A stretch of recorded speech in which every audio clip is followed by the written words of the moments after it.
কথা ঠিক নেই? সুতরাং এই ফেরাউনকে আর কখনো বাংলাদেশে আমরা দেখতে চাই না। খবরদার, শক্তিশালী হয়ে থাকবেন, সবাই একসাথে হয়ে থাকবেন, আলেম ওলামা একসাথে, ইসলামী সকল দল একসাথে। ইনশাআল্লাহ সামনে ভবিষ্যৎ অনেক সুন্দর দেখা যায়। বৈষম্য ছাত্র ভাইয়েরা একটা ধাক্কা দিল, ফেরাউনকে আল্লাহর কুদরতি খেলায় দিল্লিতে চলে গেছে। একটু মাঝখানে বলে দেই, ষড়যন্ত্রটা আপনারা ভালো করে বুঝেন নাই। যেই দিন 5 তারিখে পতন হয়েছে, 4 তারিখ রাত্রে এই শেখ হাসিনা ভারতের সেনাবাহিনীকে বলেছে বাংলাদেশে অ্যাটাক করো, দেশদ্রোহী মামলা হবে, গাদ্দারি মামলা হবে, 100 বার ফাঁসিতে ঝুলাইতে হবে। এই গাদ্দার মুক্তিযোদ্ধার নামে বন্ধুর পরিচয় দিয়েছে, বন্ধু নয়, এই দেশের শত্রু। ডাইরেক্ট বলেছে আক্রমণ করো। আমরা মার্কাজুল হুদার 1,29,000 ছাত্র, যতটুকু সম্ভব ছিল আমি সকল সেন্টারে ফোন করে দিয়েছি। যখন সকালে ভারতের সৈন্য ঢুকবে, সবাই কোরবানির ছুরি ধার দাও। আপনারা তো নেত্রকোনার সরল মানুষ, নাক টাইম না ঘুমাইছেন, মাতৃভূমির কোনো খবর নাই, ঘুমাইছেন না? আমরা রাত্রে ঘুমাই নাই। মামুনুল হককে ফোন দিছি, কুদ্দুস ভাই আমি ঘুমাই নাই, চৌকান্ন আছি আমরা। বৈষম্য ছাত্র জনতা সবাই চৌকান্ন ছিল। আল্লাহ পাকের কি মেহেরবানি, যখন ভারতের মেজর বলতেছে ম্যাডাম আক্রমণ করতে পারবো না, কই কেন? আমরা স্যাটেলাইট দিয়ে দেখি গোটা বাংলাদেশের শহরে ডান্ডাওয়ালা ছাত্র দাঁড়ায় আছে। ডান্ডাওয়ালা ছাত্র কি সারা বাংলাদেশে ছিল নাকি? আল্লাহর আবাবিল ফোর্স, আল্লাহর পক্ষে ছাত্র রূপে ডান্ডা বাহিনী ছিল, আল্লাহর ফোর্স ছিল। কেন এই দেশ আল্লাহ পাক কেন রক্ষা করলেন? এই জমিনে শাইখে বালিয়া শুয়া, শাইখে কাতিয়া, শাইখে বর্ণবী, শাইখে গাজীনগরী, নুরউদ্দিন গৌহরপুরী, মুহাম্মদুল্লাহ হাফিজি, শামসুল হক ফরিদপুরী, আল্লামা আহমদ শফি, জুনাইদ বাবুনগরী, আল্লামা সাইদি এই জমিনে শুয়া।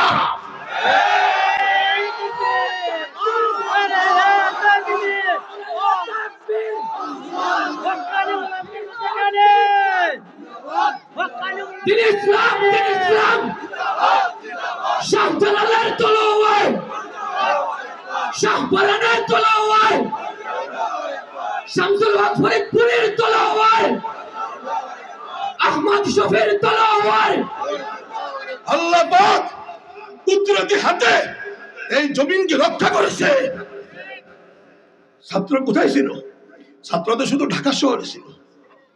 গোটা বাংলাদেশে স্যাটেলাইট দিয়ে দেখে, গোটা বাংলাদেশের রাস্তায় রাস্তায় ছাত্র চেহারায় ডান্ডাওয়ালা দাঁড়ায় আছে। তুরহিবুনা বিহি আদুওয়াল্লাহি ওয়া আদুওয়াকুম, আল্লাহ পাক ত্রাস সৃষ্টি করে দিয়েছে শত্রুদের অন্তরে।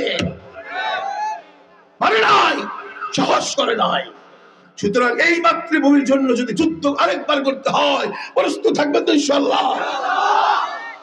যুদ্ধকে ভয় পাবেন না। যখন যুদ্ধে যাবেন, আল্লাহর নুসরত, আল্লাহর মদদ, আল্লাহর সাহায্য ডাইরেক্ট নাজিল হয়। মাওলানা মাসুদ আজহার বলেন, ভাই ও দুস্থ বুজুর্গ, ঘাবড়াও মত, ভয় পাও না। अगर हय्युल कय्यूम की ताकत अपनी आंखों से देखना है, फिर मैदानी जिहाद में निकलो। जब्बार की जब्बारियत का मंजरनामा आंखों से देखना है, फिर मैदानी जिहाद में निकलो। फिर देखोगे जिब्राइल की ताकत, इस्राफील की ताकत, मिकाइल की ताकत। फिर आंखों से देखोगे मुर्दिफीन, मुंजिलीन, मुसव्विमीन फरिश्ता, अपने आंखों से देखोगे। মাওলানা মাসুদ আজহার বলেন, আল্লাহর শক্তি, আল্লাহর কুদরত যদি দেখতে চাও, যুদ্ধের ময়দানে আসো, নিজ চোখে দেখতে পাইবা। এক যুদ্ধে আমরা ছোট্ট ছোট ছাত্র, আমরা তাদেরকে সাহায্য করি, সহযোগিতা করি। 20 জন মাওলানা মাসুদ আজহারের সাথে আমরা পিছনে তাদেরকে বালতি পানি খাবার আগুয়ে দিই, হেদায়েতুন্নাহ পড়ি আমরা।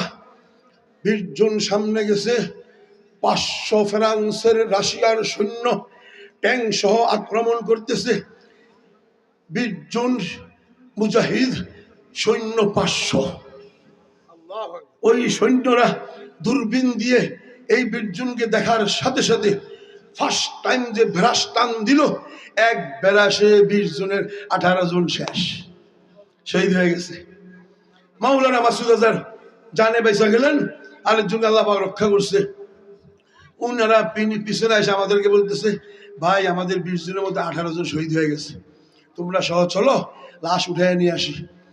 লাশ নিয়ে আসতে আইসা দেখি 3 জন মানুষ, 2.5 হাত চৌড়া সিনা, 7.5 ফুট লম্বা, 21 হাত পাগড়ি, বিশাল ঘন দাড়ি, বাবরি ওয়াফরা, বাজু পার হয়ে গেছে।